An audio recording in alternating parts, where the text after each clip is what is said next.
Fala pessoal, tudo bem? Hoje estamos aqui para fazer o primeiro relatório de gestão do ZAG11, o Hedge Fund aqui da nossa casa Zagros, sendo que a gente já vem fazendo há algum tempo o relatório do GGRC11, que é o nosso fundo mais conhecido, e hoje iniciamos aqui essa gravação mensal. Eu e o Losnak, vamos começar aqui, né, Losnak? O Losnak, a gente já apresentou ele em outro vídeo do GGRC11, ele é nosso head de análise, faz toda a parte dos líquidos aqui da casa, e inclusive dos Agros, que é o nosso hedge fund, que tem documentação bem intensa de compra e venda, né, Losnak? Acho que depois a gente vai falar um pouquinho durante o relatório, certo? Certo. Então, tudo bem, pessoal? Tudo bem, Pedro? Obrigado pela apresentação.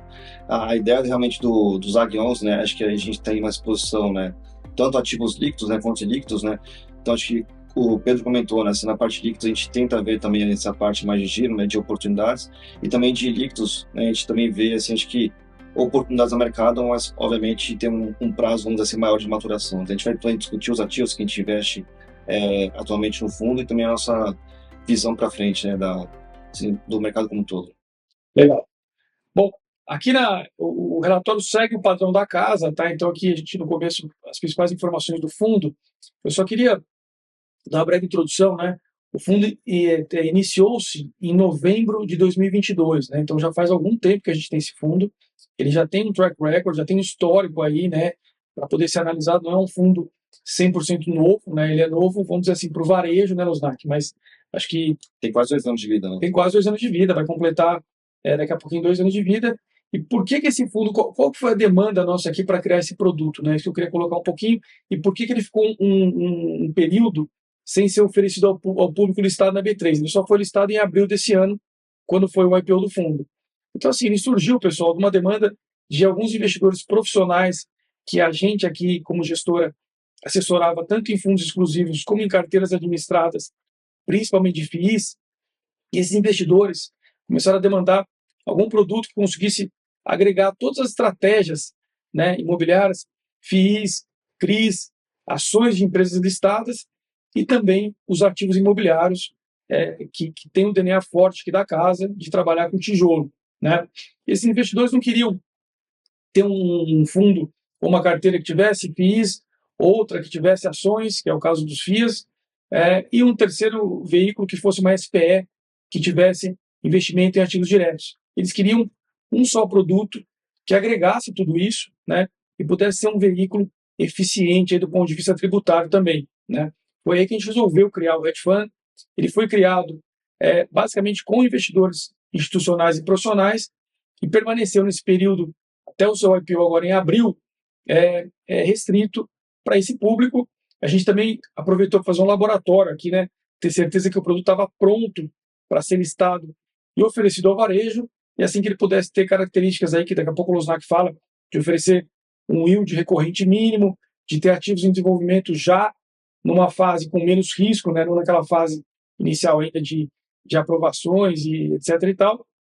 Então a gente chegou nesse formato de fundo, sendo que, Losnak, você que acompanha toda a indústria de fundos imobiliários, pode-se dizer que a gente foi um dos primeiros hedge funds do mercado, que agora virou moda, vários FOFs aí começaram a virar hedge funds, multi-estratégia, enfim, diferentes nomes para a mesma coisa, né? Fala um pouquinho desse segmento aí para o pessoal. Então acho que, como o Pedro falou, né, acho que lá atrás a gente tinha os FOFs, né, que escolhiam alguns fundos imobiliários para fazer alocação, né, com a queda do IFIX, né, assim, acho que muito FOF sofreu e teve dificuldade de fazer o ganho de capital, né, de realmente crescer o fundo, né, e realmente a gente viu essa criação do hedge fund, né, que foi basicamente, na nossa visão, assim, uma junção de FII de CRI com um fundo de fundos, né, que um FII de CRI trazendo uma renda, né, vamos assim, mais previsível. E a proposta, né, do ZAG 11, né, assim, acho que do nosso fundo Multi-Estratégia, é justamente, né, vamos assim, desde o começo do fundo, né, realmente ter essa exposição, né, a ativos, né, vamos assim, físicos, né, assim, tanto pela expertise da casa, quanto também pelo ganho de capital, né, assim, acho que pelo retorno que a gente acredita que esse segmento pode fornecer para a gente, para o investidor ali. Então, a gente já começou realmente com essa exposição, então a gente vê realmente, assim, acho que um caminho, né, vamos dizer assim, que a gente vislumbra, assim, uma oportunidade de ganho mais para frente. E como o Pedro comentou, né, enquanto realmente a gente não consegue monetizar, né, vamos dizer, tanto via renda ou via ganho de capital, esses ativos físicos, né, a gente vai realmente tendo uma carteira, né, de fundos imobiliários de CRI, né, de ação que traz um rendimento recorrente e também a gente consegue, né, vamos assim, pelas oportunidades de mercado, né, fazer um giro, um ganho de capital também nessas posições. E lembrando, para conseguir esse ganho, né, Rosnak, tem que ter giro de carteira, porque se for uma alocação passiva, basicamente a gente não consegue, mesmo investindo bem em FIIs e CRIs e ações, ter um nível de rendimento que a gente está tendo recorrente, porque você precisa apostar em posições, ou investir em posições aí que você tenha um potencial ganho relevante no giro. Né? Então, tem sido uma estratégia também ter um yield recorrente mínimo, que a gente mira os 8, 9% ao ano, com a parte que hoje está em um terço em ativos imobiliários, né? Um terço em ativos imobiliários, que vão ou ter um grande potencial de ganho de capital no futuro, ou se não forem vendidos, são ativos que a gente busca renda, tá? Não são ativos especulativos para ficarem sendo somente arbitrados aí a compra e venda. São ativos para renda, a gente vai falar um pouquinho depois deles. E acho que uma coisa interessante, Losmar, quando a gente fez o IPO do fundo em abril desse ano, não tinham nem 50 investidores, que era basicamente essa base de investidores profissionais, né? E agora já estamos com 248 totalmente sem divulgar o produto, né? Totalmente aí de forma passiva, né? Acho que o grande ponto, assim, na nossa visão também, acho que a gente colocou na base 10 do fundo, então acho que foi um ponto, né, acho que traz também, acho que assim, uma barra de entrada bem menor ali, a gente viu também esse caso, né, no GGRC também, que cresceu muito a base de investidor, né, com a ida para a base 10 ali. Eu acho que o outro ponto também que é um fundo, né, vamos assim, que está conseguindo realmente entregar um rendimento bom ali, a gente tenta manter, né, vamos assim, uma certa estabilidade ao longo do semestre, no final do semestre a gente tendo realmente um rendimento mais pesado, né, vamos assim, como a gente viu nesses últimos semestre ali. Então, acho que a gente teve uma oportunidade boa, assim, acho que de gerar rendimento, e o mercado, acho que, assim, aos poucos vai, assim, acho que conhecer mais o produto, né? Então, acho que a nossa ideia realmente é que ele cresça mais a base de cotistas, né? Que vá para 1.000, para 10.000, né? Acho que tem assim, uma relevância, né? Um acompanhamento maior da indústria, e realmente, né? Quem sabe, né? Também acho que chegar próximo do GGEC também, que tem mais de 130 mil investidores hoje, né? Legal. Essa ideia é que o varejo absorva esse fundo, pulverize a base, que a gente comece a ter uma liquidez melhor na cota.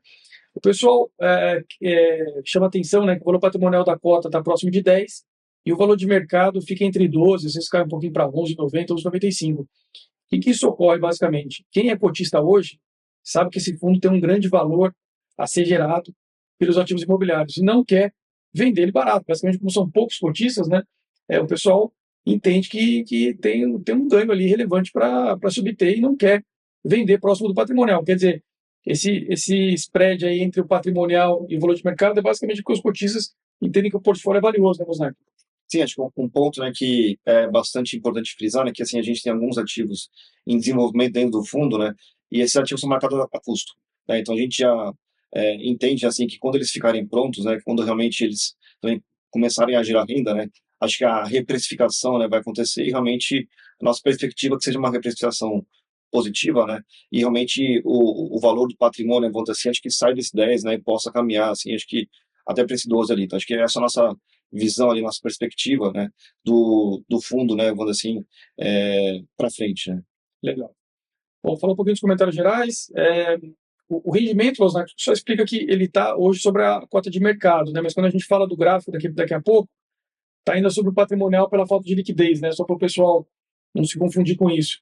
Sim. Acho que um ponto importante, né, como o Pedro comentou, assim, a gente coloca, né, vamos dizer, a cota do mercado, né, que embora não tenha liquidez, a gente está trazendo essa referência ali, mas como a gente tem, né, assim, um histórico, né, vamos dizer assim, muito grande, né, de quase 2 anos, da patrimonial, então a gente também trabalha um pouco a patrimonial. À medida que realmente a liquidez, assim, para a gente, né, se mostrar, vamos dizer assim, mais relevante, a gente coloca, né, vamos dizer, acho que todo o relatório na base realmente de mercado e fica um pouco, acho que mais fácil de discutir isso, né. Bom, legal, mas só para o pessoal não se confundir, 7% analisado com base no último rendimento é sobre a cota de mercado e a média dos últimos 12 meses de 8,8 também é na cota de mercado. No gráfico que a gente tem no relatório, aí sim a gente coloca mês a mês sobre a patrimonial, porque a gente entende que dado histórico é mais correto fazer o histórico sobre a patrimonial e não sobre a de mercado, que tem pouco histórico, pouca liquidez ainda, né? Sim. Quer falar um pouquinho das movimentações, Losnak, essas compras e vendas, etc., que foi feito durante o mês de agosto aí, e gerou um impacto positivo aí, né, de ganho aí com as compras e vendas, né? Quer falar um pouquinho da estratégia que foi utilizada aqui? Certo, acho que assim, de maneira geral, a gente tinha, né, umas posições, né, assim, em fundos ali, fundos, né, de fundos, né, fundos multi-estratégia ali, e a gente consigam, né, vamos assim, reduzir essas posições e alocar, né, vamos assim, uma parte, né, vamos assim, relevante em fundos de tijolo, né? Acho que a gente vê também assim um ganho de capital maior assim no curto prazo assim para alguns fundos de tijolo, né, para poder monetizar, que seja, né, assim, acho que esses próximos meses. E também acho que o que a gente está vendo também é que alguns fundos de CRI também sofreram muito, então a gente também começou a apostar, a alocar também alguns fundos de CRI. Então acho que a posição que a gente fez ali de maneira geral foi essa, e o que a gente fez também, tanto no mês passado, né, de agosto, quanto no mês anterior também, em julho, foi também aumentar, né, assim, a exposição a ações. Então a gente tem consciência, né, assim, que as ações não pagam rendimento tão atrativo, né, quanto fundos imobiliários, mas também, em contrapartida, o ganho de capital esperado, né, por essas ações é mais relevante. Então a gente também assim observa, né, o mercado ali para ver realmente quais assim ativos, né, estão com um potencial de retorno melhor ali, a gente vai ajustando as posições de acordo com a nossa percepção, né? Legal. Só falar um pouquinho desse CRI aqui que a gente fala que foi feito um CRI para financiar a obra de uma das SPEs, né? Por que foi feito isso? A gente tem hoje um desenvolvimento que já no relatório a gente comenta de uma escola, né? Do ensino fundamental, médio, pré-vestibular, BTS, né? Então essa escola tem um contrato hoje valioso aí com cap em torno de 11%, né? Do contrato BTS a custo. Então a gente utilizou esse lastro e a garantia do imóvel para poder fazer criar uma taxa de IPCA mais 8,5, mais ou menos, né? E com isso, a gente conseguiu deixar o fundo com a parte líquida, né, que o Losnak está falando aí do giro, disponível para aproveitar as oportunidades do momento. Né? Tem muita oportunidade, a gente está vendo muita coisa a preço atrativo aí, e não seria, talvez, a melhor forma tirar essa parte líquida e colocar no desenvolvimento agora, então a gente preferiu financiar com CRI, né, justamente para ter essa margem de negociação com os líquidos. Acho que um ponto importante, né, comentar, né, Pedro, que a taxa do CRI é obviamente menor que a taxa, né, que a gente espera ter de rentabilidade ativa, então realmente a gente ganha, tem esse spread, né, tem esse ganho, né, vamos assim, né, com essa alavancagem ali, e a expectativa, a gente vai também, acho que, descrever mais para frente ali, é da obra ser concluída, né, já no começo do ano que vem. Então acho que assim, a obra já está bem evoluída, a obra já vai, acho que já tendo assim, conclusão no começo do ano que vem, a gente já começa também a receber aluguel e já tem realmente uma renda adicional, né, recorrente para o fundo. Exato, capaz de pagar esse CRI e ainda sobrar um pedaço, porque a renda, o cap rate do ativo, né, a renda dele é mais alta do que o custo da dívida. Então acaba sendo uma alavancagem positiva e dado o tamanho do fundo, a gente quis preservar a caixa para alocar em posições aí que geram capital. É só acompanhar, né, negociou quase 10 milhões entre compra e venda no mês, 500 mil reais de ganho de capital, que representam 11 centavos por cota, né? É mais de um rendimento do mês, né, Losnak? É bastante coisa isso.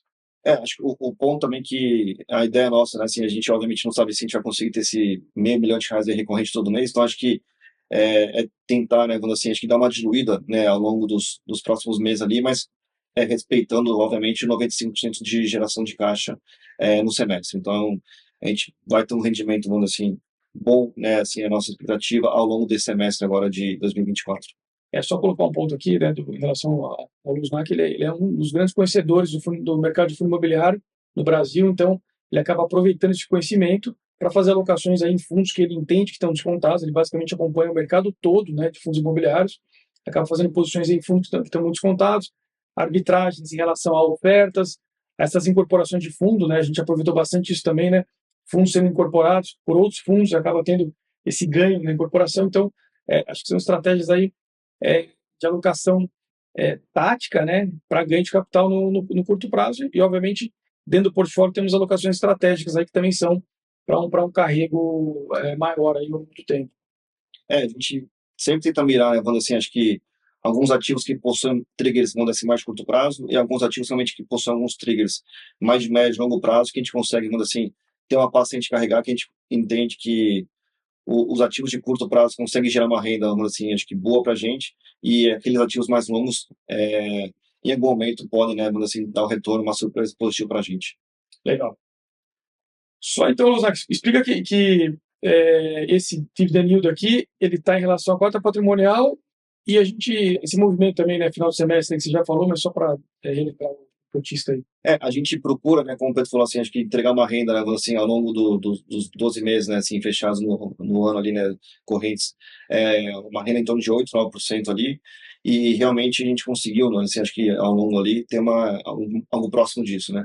E a ideia, né, como a gente comentou ali, é ter uma renda, vamos dizer assim, mais ou menos balanceada, né, ok, ao longo do semestre, e no final do semestre a gente realmente ter é, um não recorrente ali, bastante relevante, né. A nossa perspectiva, né, que é, o investidor, assim, acho que ter uma renda, vamos dizer assim, ok, né, ao longo do semestre, e aí realmente a gente conseguindo ter esses não recorrentes, a gente entrega para ele no final do semestre. Quer dizer, por exemplo, esse não recorrente agora de agosto, nós vamos guardar, ajudar a linearizar o rendimento ao longo do semestre, o que sobrar desse mês ou de outros meses que a gente consiga aproveitar oportunidades, distribui igual distribui em junho ali, quase que o dobro, né, do que estava distribuindo ao longo do semestre, certo? Isso, a gente já conseguiu, como você comentou, né, já fazer quase um rendimento agora nesse ganho de capital agora em agosto. A gente vai ver realmente se tem uma oportunidade ou não ali adicional, né, ao longo dos próximos meses, mas a expectativa é essa, realmente ter um balão, né, quando assim, um não recorrente relevante ao longo do final do mês, do semestre. Legal. Lembrando também que essa rentabilidade que a gente colocou, para ficar mais justo, né, tá contando a cota patrimonial. Se colocar a cota valor de mercado, ela estoura aí a rentabilidade, vai lá para cima. Só que, como a gente falou, a gente entende que como ainda a liquidez não é alta, não seria mais correto colocar essa rentabilidade, porque a gente só de ganho na cota teria mais de 20% aí, né? E sem contar com o rendimento, né, o seguinte foi distribuído, né, mais de 20% é uma coisa bastante relevante. Exato. Quer falar um pouquinho de como é que está a carteira hoje? O que você está pensando aí de rebalanceamento, Rosane? Só para o pessoal ter um pouco da cabeça aqui. Então, como você comentou no começo, né, Pedro, acho que de maneira geral a gente tem um terço, né, mais ou menos um terço, né, de exposição a ativos físicos lá. A gente está evoluindo as obras, então, obviamente, essa porcentagem vai aumentar, né, ao longo dos meses ali. E com isso, né, a gente vai reduzir um pouco, né, a exposição a fundos imobiliários. Hoje a gente não tem, né, assim, CRI alocado na carteira. A ideia realmente é ter uma alocação que a gente tinha até junho, né, a gente vendeu o CRI que tinha na carteira, ter uma alocação, né, uma exposição a CRIs também no patrimônio, e também a gente tem ações ali que a gente tem que incluir em outros, né, então acho que de maneira geral a ideia seria a gente trabalhar em torno de 40, né, um pouco menos que a metade ali por cento de ativos físicos, e a outra, né, assim, a outra metade, um pouquinho mais que a metade, ser exposição a CRIs, fundos imobiliários e ações, né. E olhando para assim para o gráfico de baixo, né, assim, o que a gente tem mais, assim, acho que otimismo, né, assim, principalmente agora nesse curto prazo, né, essa exposição a ativos físicos. A gente entende realmente que tem ativos, né, que estão negociando a valor muito depreciado, a valor que realmente está bem abaixo, né, vamos assim, do valor de reposição, e a gente vê realmente, acho que a grande diferença, né, Pedro, que a gente vê nos últimos anos, em comparação a outro ciclo que a gente viu, né, que era 2015, 2016, 2017 ali, que havia muita lamentação, né, aquele fundo está barato, aquele fundo está descontado, ninguém fazia nada, né, o que a gente está vendo agora realmente nos últimos anos, né, é realmente acho que assim, uma proposição, vamos dizer assim, acho que tanto da indústria quanto dos próprios gestores também, né, de é, ou vender ativo para monetizar, para mostrar realmente que aquele portfólio está muito descontado, Sim. né, ou então realmente a gente vê incorporação, a gente vê fusão, então a gente vê realmente o mercado, vamos dizer assim, mais movimentado do que a gente viu, né, acho que há uns 8, 9 anos atrás. Então acho que e a gente está assistindo, né, vamos dizer, essa transformação, e obviamente, né, tentando se expor e tentando monetizar essas movimentações que estão acontecendo no mercado. Quer dizer, antes o que estava barato, hoje estava barato, né? Hoje o que está barato, a gente está vendo que tem movimentação tanto dos gestores quanto de outros fundos para ou realizar desinvestimentos nesse portfólio ou absorver em outros fundos, e aí você tem um possível ganho para o cotista que investiu quando estava barato, né? Então, acho que esse é um ponto importante. Assim, acho que não adianta nada a gente comprar ativos, né, que estão baratos, quando ficar baratos, entre aspas, aí para sempre, né, mas acho que a gente tem uma perspectiva, né, vamos assim, um foco, né, vamos assim, acho que pelo menos um direcionamento, né, de tentar realmente sair do status quo. Então, acho que esse é um ponto que a gente acompanha bastante ali, e por isso a gente tem uma posição, né, assim, acho que de maneira geral relevante, ativos físicos, né, vamos assim, no momento. Legal. Bom, falando aqui dos ativos imobiliários, acho que assim, esse prédio, né, esse edifício comercial boutique aqui em São Paulo, ele está surfando a crista da onda dessa tendência de escritórios boutiques, né, escritórios que podem ser mono ou multiusuários, mas boutiques, quer dizer, as empresas estão com a tendência, aí, principalmente pós-pandemia, agora nesse momento de mudança, de volta para o presencial, né, a escolherem prédios aí mais exclusivos, né, que você sai daquele prédio muito grande, cheio, que não tem área de convivência, que não tem área externa. Então, assim, esse projeto é um projeto que a gente acredita muito, ele fica no coração aqui do Jardim Europa, Jardim América, que é o bairro mais valorizado de São Paulo, né, e por consequência um dos mais valorizados do Brasil. É um terreno que a gente fez permuta, então só tem exposição de obra mesmo, a obra deve começar agora em outubro, novembro, e o fundo tem um acordo para investir até 100% do valor da obra. Isso vai depender aí do crescimento do fundo.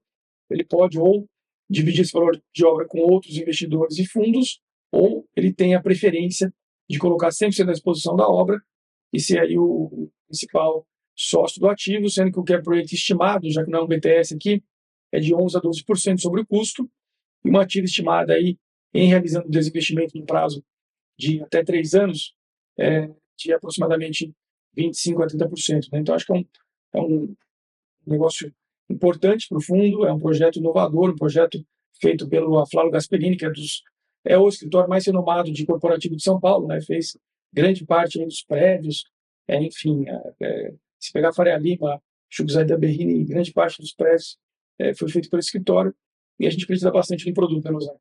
Sim. Acho que um ponto importante também, acho que comentar que a gente vê, né, assim, acho que alguns peers aqui na região, né, como acho que o maior destaque, né, acho que assim, o HGPO está conseguindo locar, né, ativo, assim, acho que alguns andares ali a 350 metros por reais metro quadrado, então realmente é uma surpresa, né, assim, acho que nosso estudo de viabilidade, né, então acho que tanto, vamos dizer assim, acho que essa TIR ali pode melhorar muito, né, caso realmente a indústria, né, vamos dizer assim, de lajes corporativas aqui nessa região de São Paulo permaneça pujante, né. O nosso estudo aqui está entre 170 e 180 reais, então a gente está considerando bem abaixo do que os prédios aqui da região da Faria Lima e Itaim estão locando hoje, né? Então, como o Luznak falou, a gente pode ter uma surpresa positiva. Bom, o segundo ativo imobiliário hoje aqui é justamente o BTS da escola. Então, a gente está fazendo uma escola, um projeto, né, Build to Suit para uma escola no Paraná, em Londrina. Essa escola vai atender todo o ensino fundamental, médio e pré-vestibular dessa escola. É a escola com o maior número de alunos da cidade, né? É uma escola que tem alguns campos, esse é um dos campos, né? Não é o único. Então, assim, também é um projeto que a gente está super convencido que vai dar um bom retorno para o investidor. Também é cap rates aí de 10,5%, 11% sobre o custo, tira estimada também por volta de 20%. Né? Então, é aí que a gente fala que tem um grande potencial de ganho de capital. Se não efetuar a venda rápida, você está sentado ali num negócio que te dá um cap acima de mercado. Né? O carrego é bom, né? Mas acho que O carrego é bom, exatamente. Não é um prédio que vai ficar vazio, né? Te dando só custo de carrego, que é pagar condomínio, IPTU, etc. e tal. Então, são ativos que nascem com renda. Esse ativo, especificamente, deve ficar pronto em janeiro, agora de 25, está todo vapor. Vou colocar aqui até Está 50% da obra concluída. É uma obra rápida, pré-moldado, então, assim, ela evolui muito rápida. A gente deve entregar para a escola em janeiro.